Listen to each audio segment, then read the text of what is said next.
So, Ryan, last night I was having a conversation with someone who's kind of just getting started in the coaching space, in the energy healing space. And we were kind of just talking about getting started and what you do and the things that hold you back from putting yourself out there. And the one thing that was kind of preventing this person was the fact that they don't have a website. And it seems very daunting to have a website. And the first thing I said is like, scrap the website, start putting yourself out there with friends and family, and get yourself on social media. And that was kind of surprising information to her because she was thinking, I need a website, I need to be polished, I need to have something professional. But really, when you think about it, social media can really become your website, right? It can become the thing that you share with people. And then once you're out there and talking about it and creating a community of people, then you can do the website. At least that's my opinion on this whole thing. And so I think this kind of ties in nicely to what we're talking about today, because we're talking about 10 shocking facts about social media.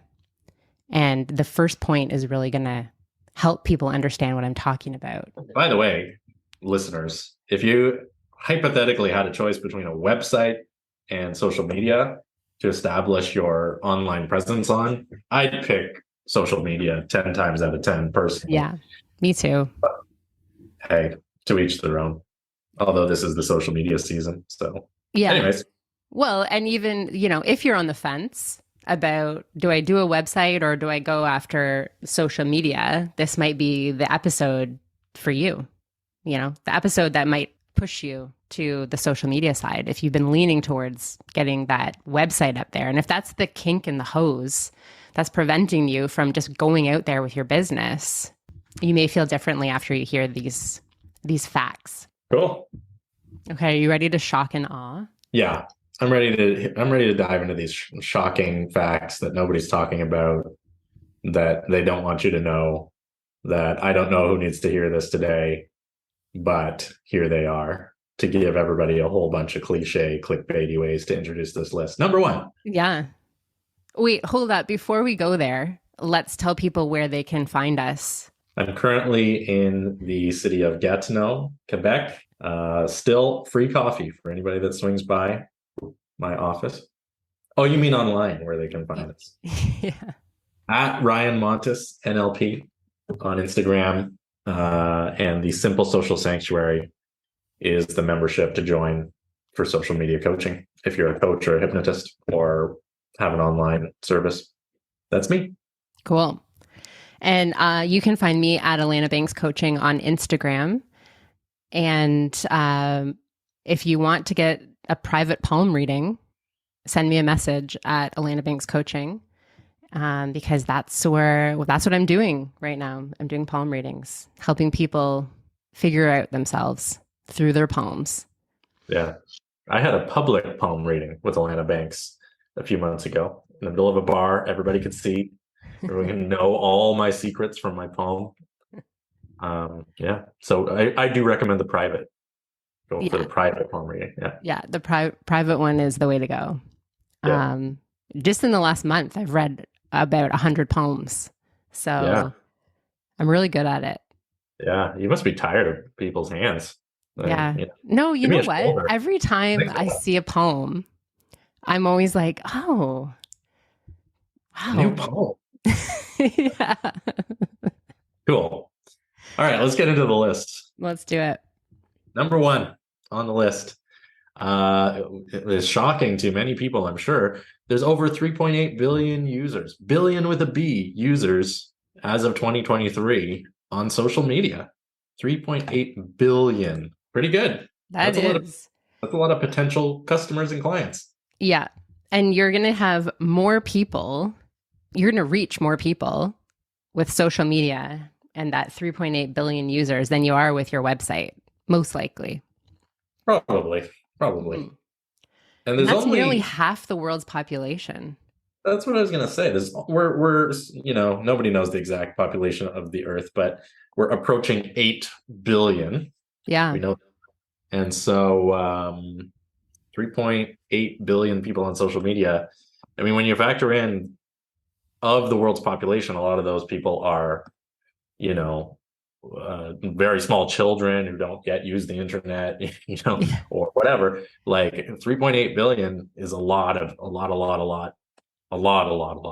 of people, right? Yeah. Anyways, So if your shocking. limiting belief is like, there's no, my audience is not on social media, that's a lie Yeah, your that you're audience is telling definitely yourself. social Yeah. media. Not maybe not everybody in your target niche, but a lot of them, if not most of them.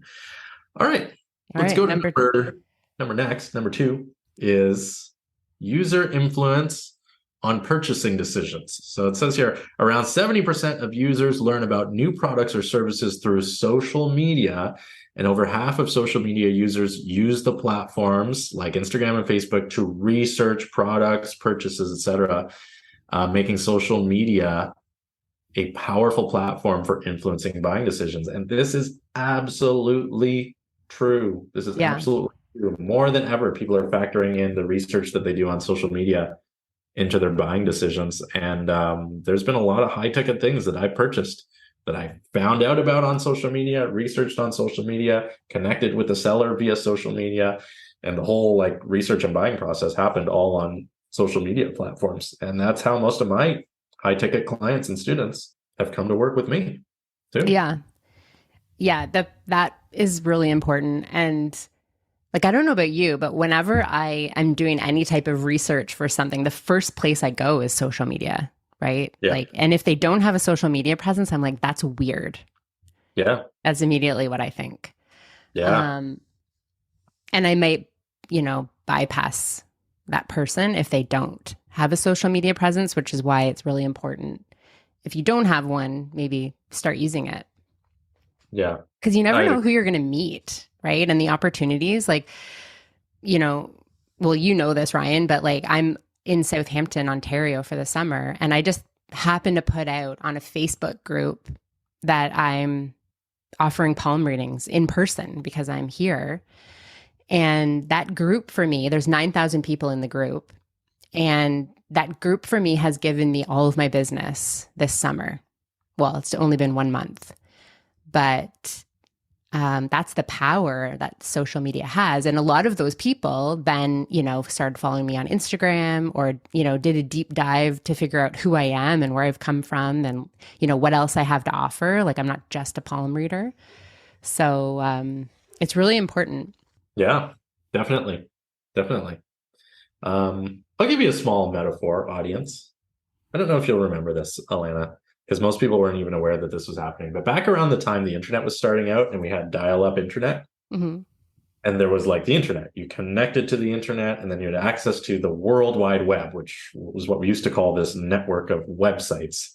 Now we just call it the internet, right? But around the time the internet was starting out, there was these things which had a sort of similar feel, and they were, what were they called? I can't even remember what the term for it was. But rather than dialing into the internet, you would dial directly into a person's business or computer or website, Mm-hmm. right? So you are not website or site. And so the way you'd access it is instead of having your computer connect to the internet with your dial-up modem, you'd have your computer connect directly to another computer by dialing their unique number. And then you could access information. I think it was called like a BBS or something like that. And so like, yeah, a lot of people don't remember this or were not aware that this was happening at the time. And there was a time where it was like people were making the decision, do I have this, I think it was called a BBS, where people dial into me and can access my information and see a page that kind of looked like a website, Mm-hmm. or should I have a website on the internet? And here's the thing, flash forward to today, obviously that dialing directly into a company or business has long since faded away. Mm-hmm.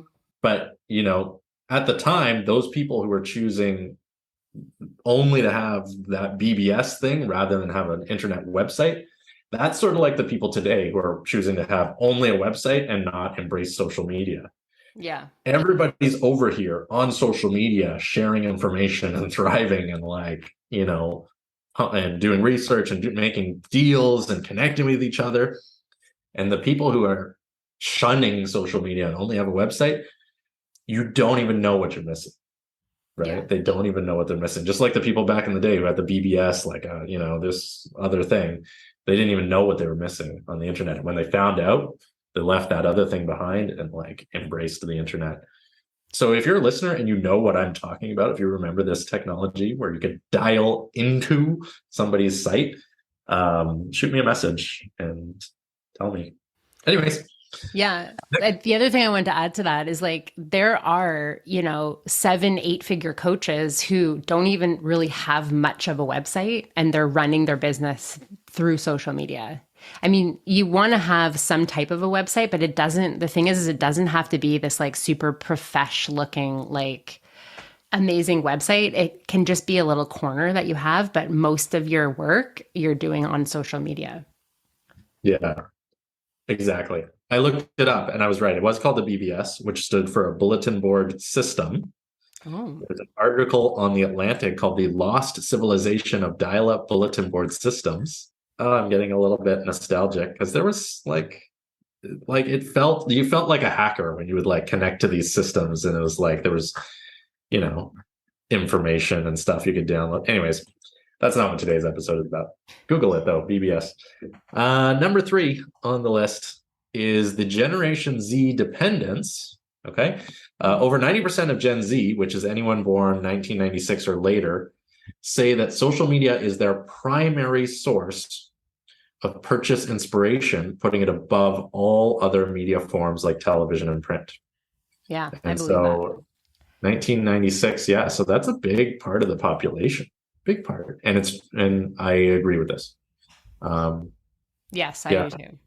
yeah, that's very Um, similar to the last couple of points that we yeah, made. for sure. Okay. Well, I mean, when you think about it now, I mean, who watches TV, right? Like we don't watch TV anymore, so we're not like seeing ads. Really, social media has become TV. Like, do you ever find that when you're just scrolling through Instagram and it's I just feel like I'm watching like a whole bunch of ads when I'm scrolling through Instagram. And then there's like a few people who I tune into. Yeah, But sometimes if you're just doing the doom scroll, it really feels like you're just flipping the channels of a whole bunch of advertisements like it used to be on TV. yeah, yeah. I know what you're saying. I know what you mean. Number 4.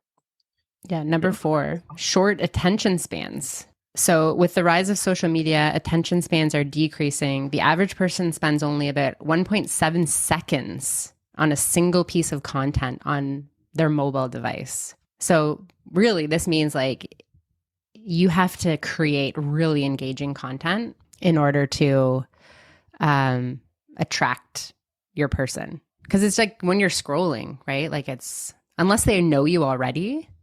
Yeah. I want to unpack that number, 1.7 seconds, Mm-hmm. because that kind of makes it sound like people are looking at a piece of content, consuming it in 1.7 seconds, and then going to the next piece of content. That's not what this Mm-hmm. means.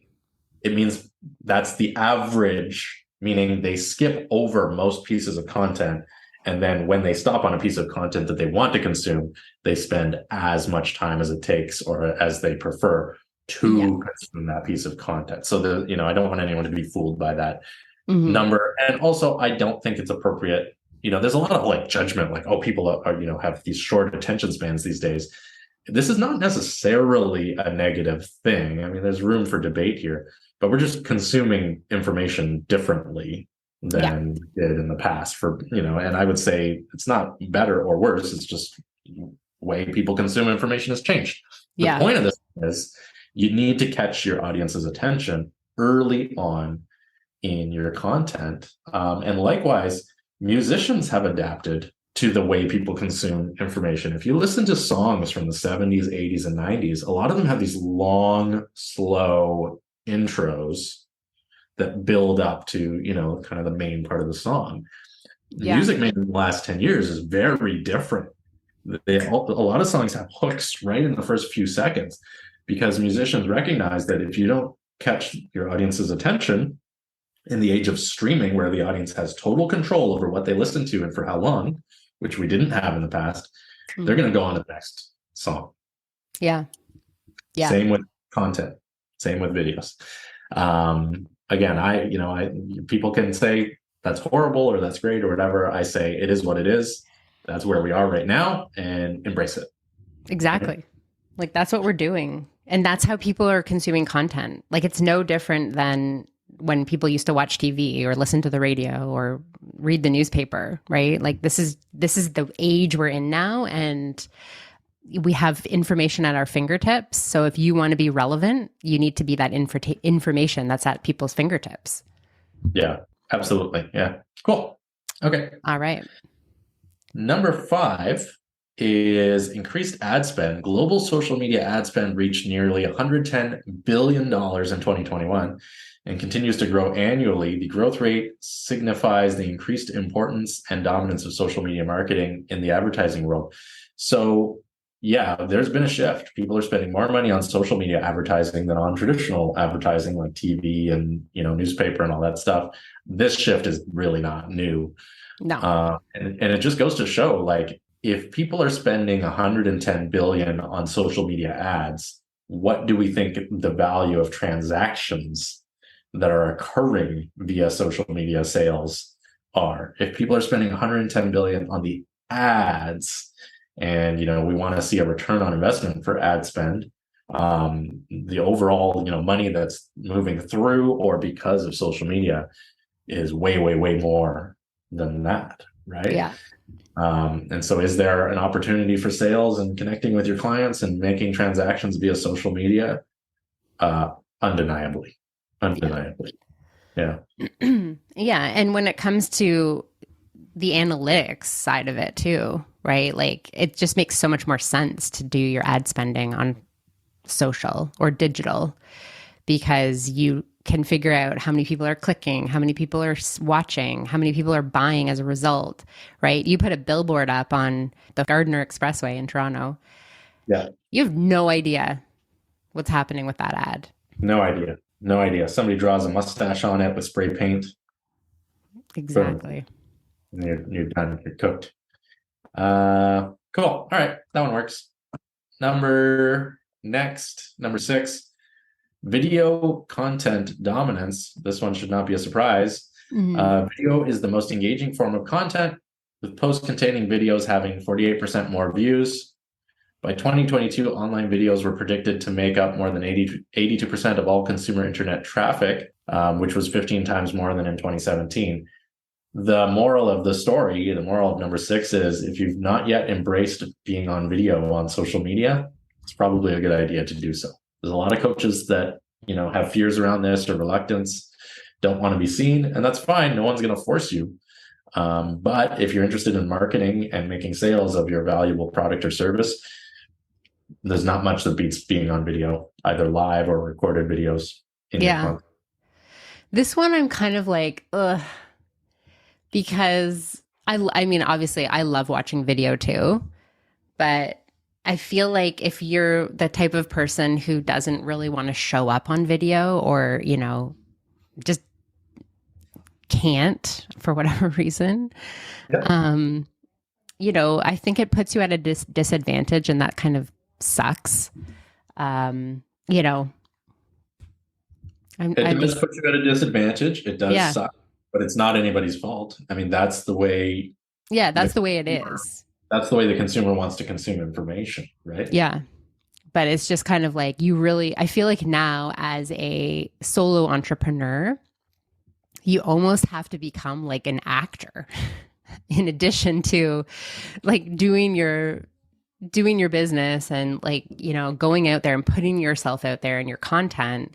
It's like you also have to have this persona, right? And like for some people, that's just like not something you want to do necessarily, or have a lot of reservations around that, and that might be holding you back. But like you're brilliant, for example.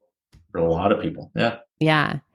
And I mean, this also goes back to kind of like the biggest fear being that of public speaking, right? Like there's a lot of people who are brilliant, who have awesome businesses, but just are very shy about putting themselves out on video.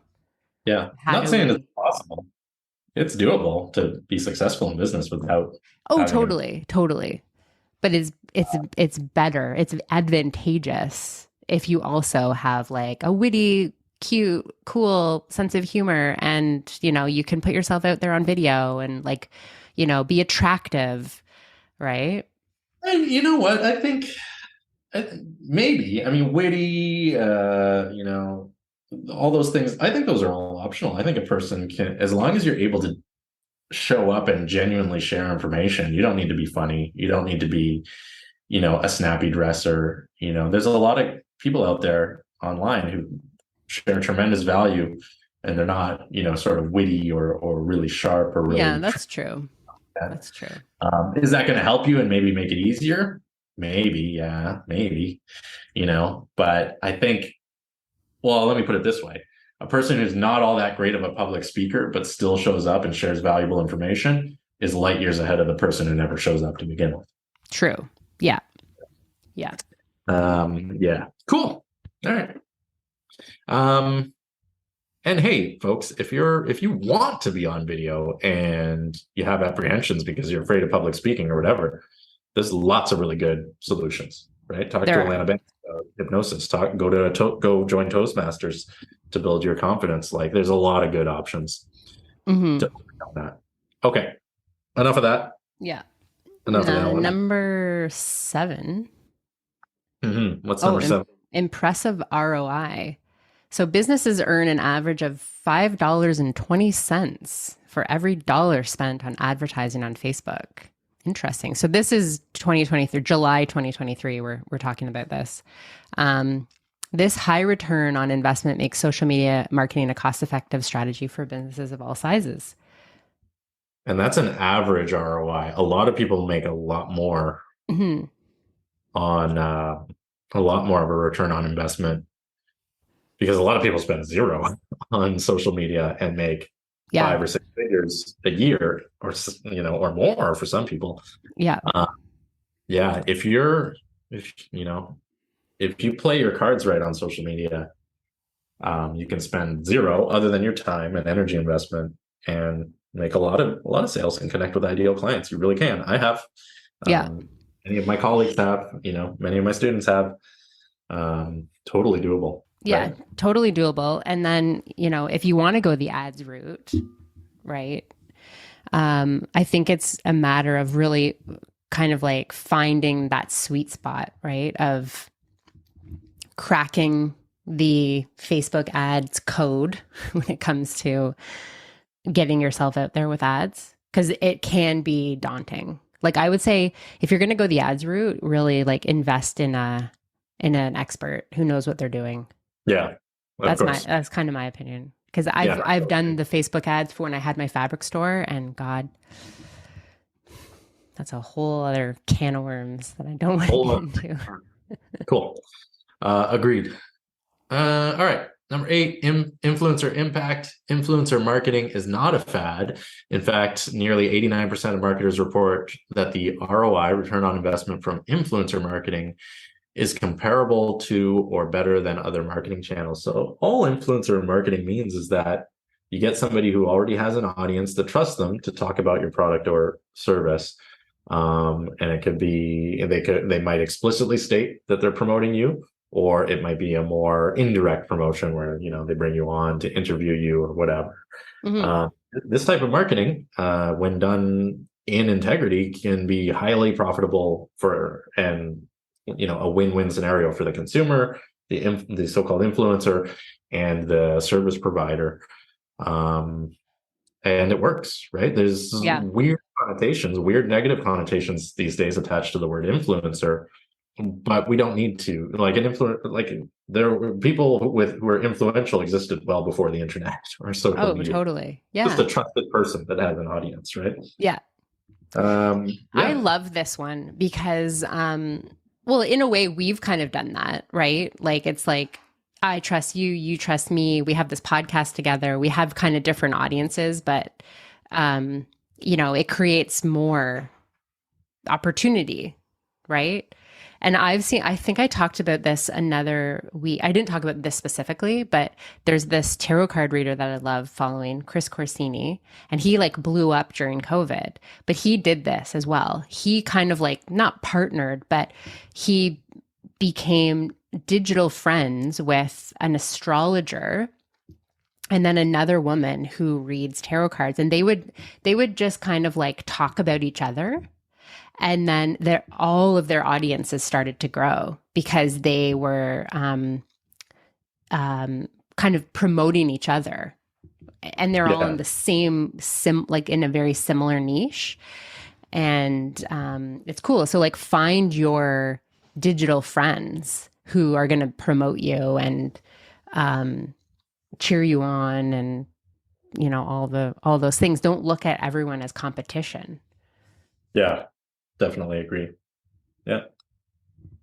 Cool. Okay, number 9 is social Number 9. commerce. Shopping directly through social media platforms is becoming more popular. An estimated 55% of online shoppers have made a purchase through a social media platform. I mean, who hasn't bought an Instagram outfit, right? An Yeah. Instagram shirt, an Instagram pair of pants, a beauty product, Yeah. Yeah. a I've got a lot coaching of coaching. I've service. got a lot of information products from social media, like Mm-hmm. ebooks or little mini courses Yeah, or stuff like that. Yeah. Yeah. Social media is like the new internet. It's it like everything's is. just happening on social media now. Yeah. Yeah. Yeah. Okay. I don't think we need to like really say much more. I think everyone would agree that they're buying stuff on social, and whatever it is they're buying, who Yeah. knows what that is. But if you're listening to this, it might be coaching stuff. Yeah. Okay. Number 10. The power of UGC, hot new trendy term in 2023, which stands for user generated content. There's some jargon for you. Mm-hmm. UGC has a 4.5% higher conversion rate than brand created content. And UGC just means like content that your clients or your customers have made about your product or service, right? So if I Yeah. sell water guns and some kid down the road takes a fun picture of him spraying his buddy with a water gun and posts it on the internet, that's user generated content that features my product, right? That's Mm-hmm. actually better for selling the water gun than me going like holding up my water gun. Here's my Super Soaker 75, and you should buy this, right? By the way, I don't sell water guns. This is just an example. Consumers trust their peers more than brands, meaning marketers can leverage user generated content for better results, right? So Yeah. that's that. We go back to the rules of persuasion from Robert Cialdini, right? Social proof. Yeah. When people believe other people like your thing, they're going to like it more, right? So Mm-hmm. if you have videos of your clients talking about how great you are, or you have videos of you presenting to a big group and everybody's captivated and excited and throwing their money up on stage, whatever it is, throwing their tops up on stage, if you're a rock star, whatever the case may be, that looks good on you, right? That's good for business. Yeah. Yeah. Oh, totally. And like think about all the people who you start following on Instagram. Usually it's like someone tagged that person in their content, and then you're like, "Oh, who's this?" And then look through it, and then you start following them. Yes. So, tag people in your content. People love being tagged. Tag me and I'll reshare you. I love it. Tag me. Tag everyone. Tag Tag us. everyone. Tag the It's the No Excuses podcast. Yes, please. If you're listening to this, pick up your phone and be like, I'm listening to the most amazing episode of it's the No Excuses podcast. Because It's we've kind of Brian. been stalled at like, not that Mhm. followers are everything, but we've been stalled at like 188 for a while. Yeah. By the way, folks, if you've noticed a dip in new followers or engagement on social media in July, that happened pre-pandemic. That was a normal thing, right? We would Right. see a dip in traffic for all of July and August as more people, especially people from North America and the UK, and etc., are just outside doing Living. outdoor activities during these summer months. So it's that kind of didn't happen as much. We saw consistent like high traffic during the pandemic, so because a lot of people were staying home more frequently. So I think a lot That's of people right. have forgotten that there's a normal and predictable reduction in social media and internet engagement during the Western summer months. So don't panic. Things tend to pick back up in early September. Everybody. Yeah, totally. Yeah. Fortunately, our listeners have been listening all summer, so there's been no dip. Here's what you do. You go to the beach, you grab, your cold beverages, you grab your little grill, you put on the No Excuses podcast for everyone at the beach to hear. And just blast it, maximum volume. Mm-hmm. Yeah. That's what or you do. When you go out for your walk, just put in your earbuds and listen to the No Excuses podcast while you're walking. Or 2 birds with 1 stone, exercise and learning. Carry a boombox on your shoulders like the 90s. Listen to the No Excuses podcast, Ryan Montes, Selena Banks. Yeah, I love it. Walk down the street in your neighborhood. Mm-hmm. That's how I listen to podcasts. Yeah. Yeah. Question for the audience, actually, because we're approaching. Well, we're about halfway through season 3. So what do we talk about in season 4? Send us your ideas. Yeah. Send us your recos. Yeah. Because this is the social media season, but it's not the social media podcast. Or I don't know. We can do whatever the heck we want, but I think next season we should just discuss French cooking. Recipes, the history. We can bring a sommelier on. That's a wine expert. Yeah. Yeah. Yeah. Just forget the whole coaching and internet thing. Just do olives and figs. Are olives a French food thing? I don't know. We'll find out next season. The No Excuses Gourmet French Cuisine podcast. I love it. Yeah. Anyways, yeah. So tell us what you want to hear about next season. All right, we got it. We got all 10. We talked about who we are, what we do. That is this episode of the No Excuses podcast, coming to you from a 90s boombox on the beach. Love it. Yeah. Sunscreen, everybody. Sunscreen. Be safe. Okay. Thanks, everyone. All right. Bye.